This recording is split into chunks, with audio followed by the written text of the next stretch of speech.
और श्री गणेश भगवान ने की जय। हमने पहले की कथा में कहा कि किस प्रकार एक ब्राह्मण ने आशीर्वाद दिया और भगवान श्री गणेश की उत्पत्ति हुई। भगवान शिव पार्वती बड़े प्रसन्न हुए और कैलाश पे देवताओं का आगमन हुआ। जब देवताओं का आगमन हुआ तो उसके बाद शनि भी वहां पहुंचा उस उत्सव के अंदर। लेकिन शनि देव कैलाश पे नजर झुकाए खड़े रहे। पार्वती ने कहा, शनि, तुम क्या मेरे पुत्र से प्रसन्न नहीं हो? कैलाश पे इतना मंगल हो रहा है और तुम आंख भरकर भी, उठाकर भी मेरे पुत्र को, हमको देख नहीं पा रहे। तब शनि ने कहा, मां, आप सब जानती हो, आपसे संसार में क्या छुपा है? भगवती मां, मेरे को श्राप लगा है कि मैं किसी को जी भर के देख नहीं सकता। मां ने कहा, कैसे? तब शनि ने कहा, मां, बताने लायक नहीं है, फिर भी आपको बताता हूं कि एक समय मैं भगवान शिव की आराधना में लीन था। मेरी पत्नी मासिक धर्म से थी। वो सुंदर श्रृंगार करके मेरे पास उपस्थित हुई, मीठी वाणी बोली कि स्वामी, देखिए मैं आपके पास इतना सुंदर 16 श्रृंगार करके खड़ी हूं। आप मेरा आलिंगन कीजिए, मुझे प्रसन्न कीजिए। लेकिन शनि ने कहा, मां, मैं उसको देख नहीं पाया क्योंकि मैं भगवान की भक्ति में लीन था, उनकी आराधना में लीन था और नेत्र नीचे करके शिवलिंग की आराधना कर रहा था। इस कारण मेरी पत्नी क्रोधित हो गई कि तुमने धर्म का अपमान किया है। मैं तुम्हारी धर्म पत्नी हूं, पत्नी का मान सम्मान नहीं किया। मैं मीठी वाणी बोल रही हूं, मैं श्रृंगार करके आई हूं और तुम मेरे अनुकूल नहीं हुए, इसलिए मैं तुमको श्राप देती हूं कि तुमने नेत्र भर के मेरे को जी भर के नहीं देखा। इसलिए आज के बाद जिसको भी नेत्र भर के देखोगे वो जलकर भस्म हो जाएगा, उसके जीवन में अनहोनी हो जाएगी, वो कई साल तक जीवन का कष्ट भोगेगा, दुख और दरिद्र से भरा रहेगा। इसलिए मां, मेरी पत्नी ने मेरे को श्राप दिया, लेकिन बाद में उसको श्राप की भूल हुई, लेकिन उसका श्राप मैंने धारण कर लिया। उस दिन से ये भय बना रहता है। इसलिए मां, किसी को भूल कर भी मैं जी भर के देख नहीं सकता। तब पार्वती ने कहा, शनि, ऐसी कोई बात नहीं। मां कह के चली गई।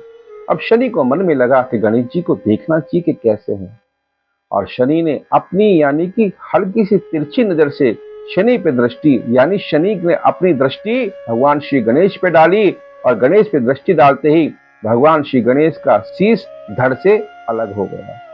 हाहाकार हो गया। मां पार्वती पछाड़ खा के गिर पड़ी। शनि को श्राप दिया कि तू अंगहीन हो जा। अब मां संसार में भय के कारण संसार को खाने के लिए उदित होने लगी, ज्वालाएं जलने लगी। मां का शरीर काला पड़ गया। कहा, अगर मेरा पुत्र जीवित नहीं हुआ तो एक मुट्ठी के अंदर पूरे ब्रह्मांड को अपने मुख में समा जाऊंगी। देवता थर थर कांपने लगे। देवता भगवान शिव के पास गए। भगवान शिव ने विष्णु को कहा कि तुम किसी का भी शीश काट कर इस पुत्र को जीवित करो। भगवान विष्णु गरुड़ पर बैठकर पुष्प नदी के तट पर पहुंचे। देखा कि एक हथनी का बच्चा और एक मां अपने बच्चे से पीट करके बैठी और सो रही है। भगवान विष्णु ने चक्र के द्वारा उस बच्चे का शीश काट दिया। हथनी ने कहा, भगवान, मेरे पुत्र का क्या अपराध कि आपने निरपराध इसका शीश धड़ से अलग कर दिया। भगवान विष्णु को बड़ी दया ही दूसरा शीश उस बालक का उत्पन्न कर दिया और वो शीश लेकर कैलाश पहुंच गया।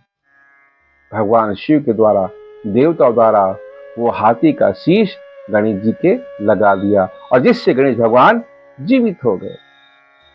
देवता आदि सब बड़े प्रसन्न हो गए, मां भी बड़ी प्रसन्न हो गई। उत्सव हुए, मंगल गीत हुए, सबने आशीर्वाद दिया।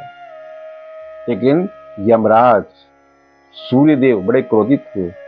कहा, मां, हमारे शनि पुत्र का क्या अपराध था? उसने मनाही करी थी, लेकिन आपके कहने पर उसने आपके पुत्र को देखा और आपने श्राप दे दिया कि आप अंगहीन हो जाओ। मां, आपका श्राप कदापि व्यर्थ होना चाहिए, सिद्ध नहीं होना चाहिए। मां बड़ी प्रसन्न हुई और मां ने कहा कि मैं आशीर्वाद देती हूं कि शनि, तुम शिव के बड़े प्यारे भक्त रहोगे। तुम संसार में अमर तत्व की प्राप्ति करोगे।